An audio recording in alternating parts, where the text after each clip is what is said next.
ሰላም ጤና ይስጥልኝ ውድ የብስራት ቴሌቪዥን የዩቲዩብ ቻናል ተከታታዮቻችን እንደምን አላችሁልን? የብስራታ ፕሮግራማችን አሁን ጀምሯል። በዛሬው የብስራታ ፕሮግራማችን እንደተመረቀ ስለተረሳው የወልዲያ ስቴዲየም ጉዳይ የምንላችሁ ነገር ይኖረናል። በዚህ ስቴዲየም ዙሪያ እንግዲህ በርካታ መረጃዎችን አጠናክረናል።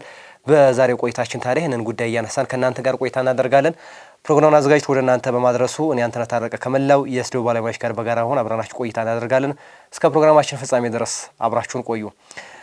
እንደሚታወቀው የወልዲያ ስቴዲየም በ2009 ምረቃ ከተደረገ በኋላ ከዛ በኋላ እንግዲህ የተጠበቀበትን ዓላማ ሳይከውን ወይም ደግሞ እንደተጠበቀው ጨዋታዎች ሳይከወኑበት ሳይደረጉበት እንደተመረቀ የደበዘዘ ስቴዲየም እንደሆነ ይታወቃል። ይሄ ስቴዲየም ከዛ በኋላ ምን ደረጃ ላይ ደርሷል የሚለው ጉዳይ እንግዲህ አመታትን አስቆጥሮ አሁን ላይ 9 አመታት ተቆጥሯል። እነዚህ 9 አመታት ሲቆጠሩ አንድም ጊዜ የኢትዮጵያ ብሔራዊ ቡድን በዚህ ስቴዲየም አልተጫወተበትም ወይም ደግሞ ጨዋታ አላካሄደበትም። ይሄ ጉዳይ ለምን የሚለውን ጉዳይ በስፋት የምንመለከተው ነው የሚሆነው። አሁን ላይ ያለው የወልዲያ ስቴዲየም አሁናዊ ቁመናውስ ምን ይመስላል? በቀጣይስ በወልዲያ ስቴዲየም ዙሪያ ምን ታስቧል የሚሉትን ጉዳይ እንግዲህ እያነሳን ከእናንተ ከውድ አድማጮቻችን ጋር ቆይታ እናደርጋለን። የሁሉም የስፖርት ቤተሰብ ጥያቄ ነው። በተለይ ደግሞ በዛ አካባቢ ያሉ ወጣቶች አጠቃላይ የስፖርት ቤተሰቦች እንዲሁም ደግሞ በኢትዮጵያ ስፖርት ቤተሰቦች ላይ እንዲሁ መነጋገሪያ አጀንዳ ወይም ደግሞ መነጋገሪያ ጉዳይ የሆነ ስቴዲየም ነው ይሄ ስቴዲየም ጉዳይ ማለት ነው። እንደሚታወቀው በ2009 ግንባታው ጥር 6 ተጠናቆ ለምረቃ ሲበቃ ብዙ ተስፋ የተጣለበት በኢትዮጵያ እግር ኳስ ላይ የወልዲያ ስቴዲየም የራሱን አሻራ ያስቀምጣል ተብሎ ታስቦ ነበረ። ነገር ግን እንደታሰበለት ያንን ግቡን ያንን ዓላማውን ሳይመታ እንዲሁ ተሰርቶ የባከነ ስቴዲየም ነው ብሎ መናገር ይቻላል። ይህ ለምን ሆነ የሚለውን ጉዳይ በደንብ የምንመለከተው ነው የሚሆነው።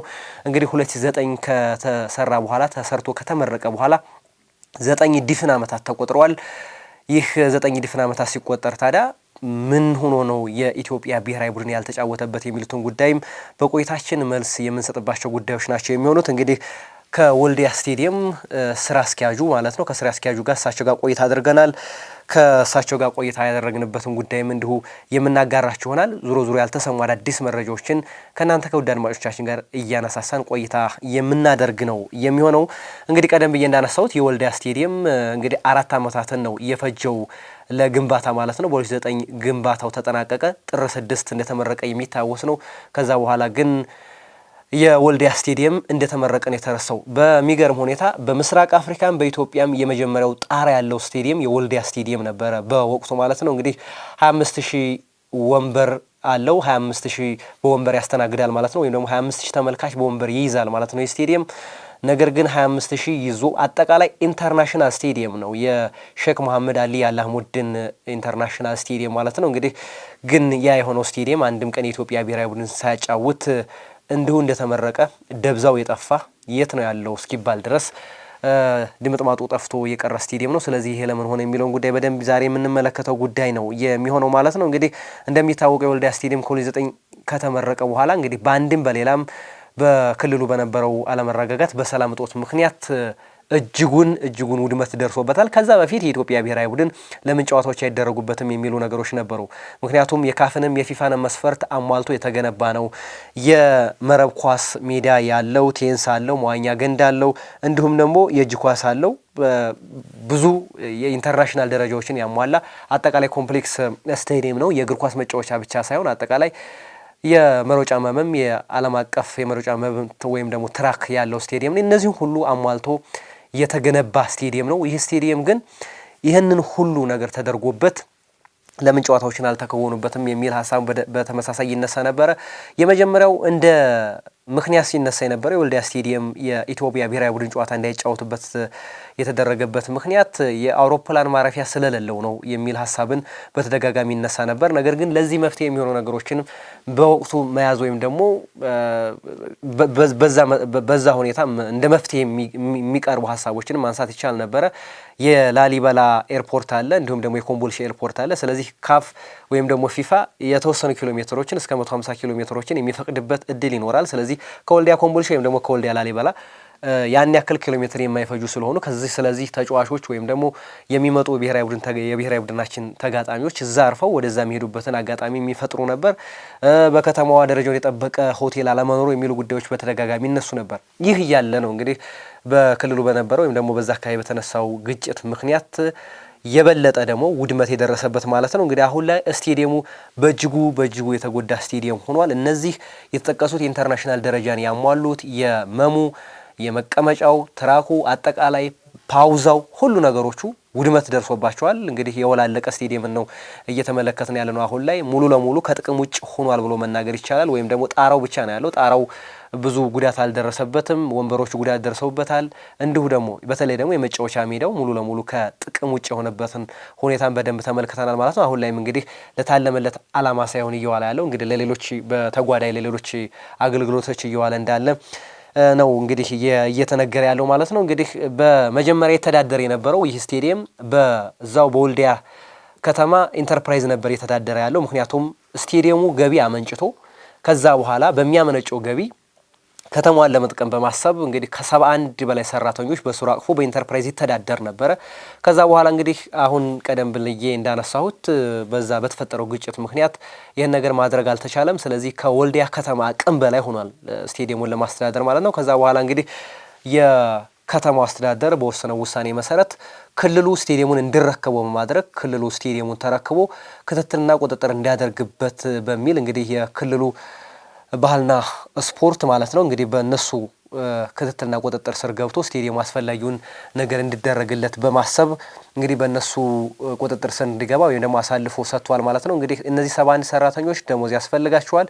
25000 ወንበር አለው። 25000 ወንበር እንግዲህ ለያዘ ስቴዲየም 71 ሰራተኞች ናቸው፣ የጽዳት ሰራተኞች። በዛ በፊት ከ10 በላይ የመግቢያ በሮች አሉት። እንግዲህ ከዛ በላይ ቁጥሮችን የሚጠይቅ ነው። በተለይ በጽዳት በኩል ያለውን እንግዲህ 25000 ወንበር የሚያክል ስቴዲየም ያለው 71 ሰራተኞች በእጅጉ ውስን ናቸው። ነገር ግን ያመነጫል ተብሎ ከታሰበው ገቢ አንጻር ምናልባት ገቢ ስለሚያመነጭ በዛ ይተዳደራል ተብሎ ታስቦ ነበር። ያ ሊሆን አልቻለም። ስለዚህ የሁሉንም ኢትዮጵያውያንን ልብ የሰበረ ጉዳይ ነው እውነት ለመናገር የወልዲያ ስቴዲየም። ምክንያቱም ብዙ ተስፋ የተጣለበት ስቴዲየም ነበረ። በሚድሮክ ቴክኖሎጂ ኢንቨስትመንት ግሩፕ ነው ይሄ ስቴዲየም የተሰራው። እንግዲህ የዛ ሰዓት እንግዲህ ለዚህ ግንባታ የወጣው ከግማሽ ሚሊዮን ብር በላይ ወጪ ተደርጎበታል። 567 ሚሊዮን ብር ወጪ ተደርጎበት ነው ከዛሬ 9 ዓመት በፊት የተገነባው ማለት ነው ግንባታው ማለት ነው። እንግዲህ በዶክተር አረጋ ይርዳው አማካኝነት በሳቸው ውሳኔ ሰጭነት ወይም ደግሞ በሳቸው ቁጥጥርና ክትትል ደረጃውን የጠበቀ ስቴዲየም በእኛው መሐንዲሶች ተሰርቶ ነው ይሄ ስቴዲየም ተገንብቶ ያለቀው። ስለዚህ ሲገነባ ለወልዲያና ለአካባቢው ማህበረሰብ አጠቃላይ እዛ አካባቢ ላሉ ማህበረሰቦች ለኢትዮጵያ እግር ኳስም ትልቅ አበርክቶን ያበረክታል ተብሎ የታሰበለት ስቴዲየም ነበረ። ግን ያ ሳይሆን ቀርቶ አሁን ላይ እስከ መረሳት የደረሰ ስቴዲየም ነው። ምክንያቱም ተመርቆ የተረሳ ስቴዲየም፣ አንዳንድ ስቴዲየሞች ምናልባት ብዙ ታሪኮችን አሳልፈው ብዙ ነገሮች ተከውኖባቸው ማህበራዊም ኢኮኖሚያዊም ስፖርታዊ ጉዳዮችም ተከውኖባቸው ሊረሱ የሚችሉ ስቴዲየሞች ሊኖሩ ይችሉ ይሆናሉ በታሪክ አጋጣሚ። የወልዲያ ስቴዲየም ግን እንደተገነባ እንደተመረቀ ኢንተርናሽናል ተብሎ የኢንተርናሽናል መስፈርት አሟልቶ ተገንብቶ ግን ምንም የኢትዮጵያ ብሔራዊ ቡድን ጨዋታ ሳይደረግበት እዚህ ደረጃ ላይ መድረሱ በእውነቱ የሚያሳዝን ልብ የሚነካ ነው። በተለይ ደግሞ ይሄኛው ለሚድሮክ ኢንቨስትመንት ግሩፕ ደግሞ በእጅጉ የሚያሳዝን ተግባር ነው። ምክንያቱም የወልዲያን ሕዝብ የወልዲያን እና አካባቢውን ሕዝብ ለመጥቀም በማሰብ ያ ስቴዲየም መገንባት አለበት ተብሎ ነበር የተገነባው። ግን ለታለመለት ዓላማ መዋል አልቻለም።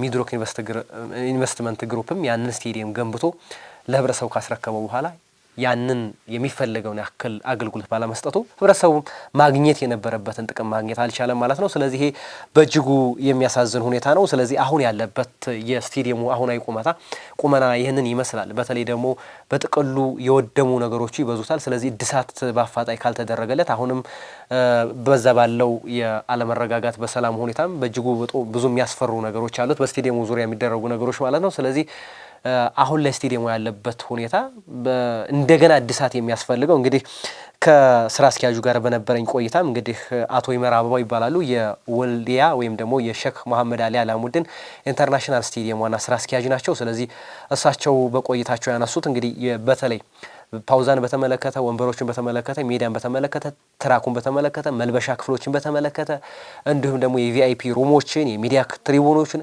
አጠቃላይ እነዚህ አሉ የተባሉ ነገሮች ሙሉ ለሙሉ ጉዳት ደርሶባቸዋል። ምናልባት በዚህኛው በሰሜኑ ጦርነት ወቅት ወደ 173 ሚሊዮን ብር የሚገመት ቁሳቁስ ተዘርፏል ወይም ደግሞ ለውድመት ተዳርጓል ነው ያሉት እሳቸው ማለት ነው። እንግዲህ ትልቅ ቁጥር ነው ውድመቱ የደረሰበት ማለት ነው። እንግዲህ በቀጣይ ዕጣ ፈንታው ምን ይሆናል የሚለውን ጉዳይ ደግሞ በቀጣይ እንመልከተው። በቀጣይ ይሄ ከሆነ የወልዲያ ስቴዲየም የታለመለትን ዓላማ እንዲይዝ ወይም ደግሞ ተገንብቶ ስቴዲየሙ ነበር ከመባል እንዲድን ወይም ደግሞ የኢትዮጵያ ብሔራዊ ቡድን በቀጣይ የሚያደርጋቸውን ጨዋታዎች እንዲያደርግበት አስፈላጊውን ነገር እንዲደረግበት የክልሉ መንግስትስ ምን እየሰራ ነው፣ የወልዲያ ከተማ አስተዳደርስ በዚህ ጉዳይ ምን እየሰራ ነው ብለን ጥያቄ አቀርበናል። ስለዚህ በዚህ ጉዳይ የሚሰጡን ማብራሪያ ያለ አቶ አበባው ማለት ነው። እንግዲህ በቀጣይ ቀደም ብዬም እንዳነሳሁት የወልዲያ ከተማ አስተዳደር ከአቅሙ በላይ ስለሆነ ለአማራ ክልል ባህልና ስፖርት ቢሮ አስረክቧል። ስለዚህ የክልሉ መንግስት አስጠኝ ኮሚቴ በመላክ ወደ ቦታው ስቴዲየሙ ምን ደረጃ ላይ ይገኛል፣ ምንስ ያስፈልገዋል፣ ከዚህ በኋላ ለመታደስስ ምን ያክል ገንዘብ ያስፈልገዋል የሚለውን ጉዳይ እንግዲህ ጥናት አድርገዋል ተብሏል። በሰሞኑ ጥናት ካደረጉም በኋላ እንግዲህ ቢያንስ ነው የተባለው እንግዲህ ቀደም ብዬ እንዳነሳሁት ውድ አድማጮች 567 ሚሊዮን ብር የተገነባበት ነበረ ከዛሬ 9 ዓመት በፊት። አሁን ግን ለእድሳት የሚያስፈልገው ብር አሁን ባለው የዋጋ ንረት ምክንያት ማለት ነው ከ600 እስከ 700 ሚሊዮን ብር የሚገመት ገንዘብ ወድሟል። ስለዚህ ለእድሳት ከ600 እስከ 700 ሚሊዮን ብር ያስፈልገዋል የሚል ባጥኞቹ ግምት እንደተደረገ ወይም ደግሞ ከዚህ በኋላ ሪፖርቱንም ለክልሉ መንግስት በማቅረብ በኮሚቴ ታይቶ ወይም ደግሞ በካቢኔዎች ታይቶ በደንብ ተገምግሞ 3 ጊዜ ተደጋግሞ ታይቶ ይሄ እንደሚያስፈልገው ታምኖበታል። ስለዚህ በአስቸኳይ ለጨረታ ይወጣል ወይም ደግሞ አሁን እንዳለው መረጃ እሳቸው እንዳሉን ከሆነ አቶ አበባው እንዳሉት ከሆነ ማለት ነው እንግዲህ አሁን ባለው መረጃ መሰረት ሚድሮክ ኢንቨስትመንት ግሩፕ ድጋሚ ወይም ደግሞ ሚድሮክ የቴክኖሎጂ ግሩፕ ማለት ነው ስቴዲየሙን የሰራው።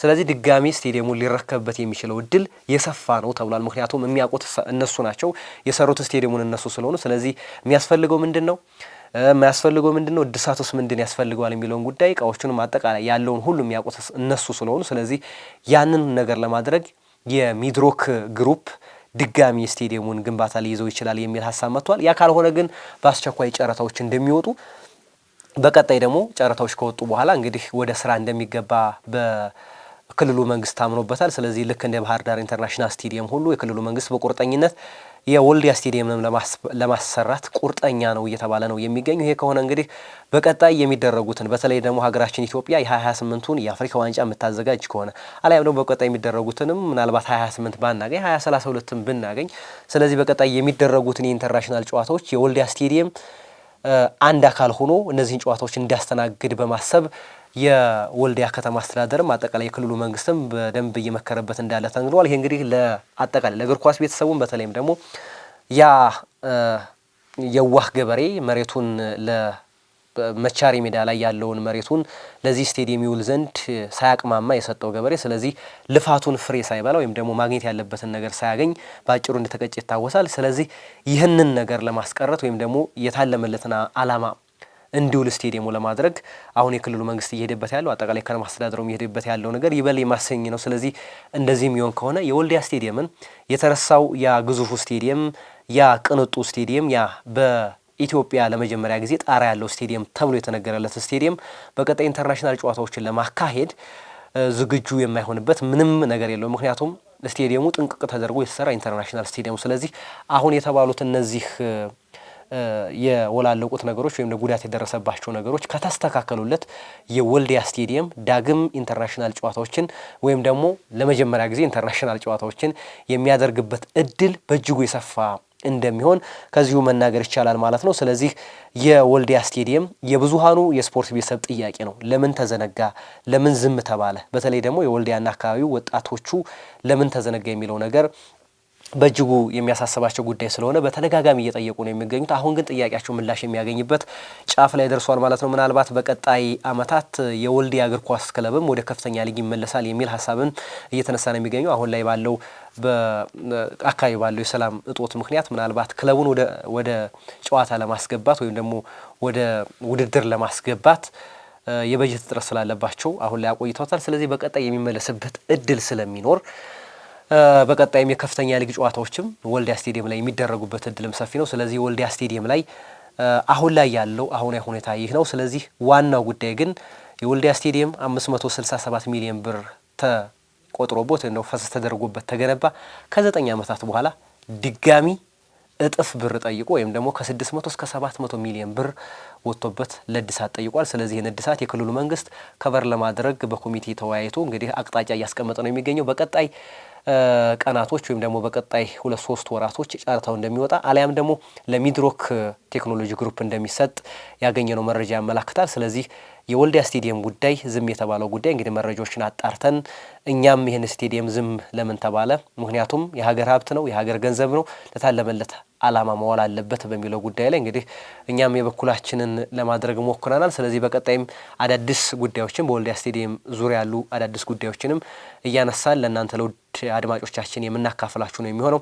እናንተ ደግሞ ያላችሁን ሀሳብ አስተያየት፣ በወልዲያ ስቴዲየም ሲገነባ ምን ጠብቃችሁ ነበረ፣ ከጠበቃችሁት በኋላ ምን አገኛችሁ፣ የተሰማችሁ ስሜትስ ምንድነው የሚለውን ጉዳይ ደግሞ በሀሳብ መስጫው ላይ ብታሰፍሩልን በእጅጉ ደስ እንሰኛለን ማለት ነው። ውድ ተመልካቾቻችን የዛሬው የብስራታ ፕሮግራማችን እንግዲህ የወልዲያ ስቴዲየምን የተመለከተው የተረሳው የወልዲያ ስቴዲየም ለምን ተረሳ፣ ለምንስ ኢንተርናሽናል ጨዋታዎች አልተደረጉበትም፣ አሁን ያለው ቁመናውስ ምን ይመስላል በሚለው ርዕሰ ጉዳይ ላይ ቆይታ አድርገንበታል። ፕሮግራሙን እየመራው እኔ አንተነህ ታረቀ ከመላው ስቱዲዮ ባለሙያዎች ጋር በጋራ አሁን አብሬያችሁ ቆይታ አድርጌያለሁ። ሰናይ ጊዜን ተመኘን።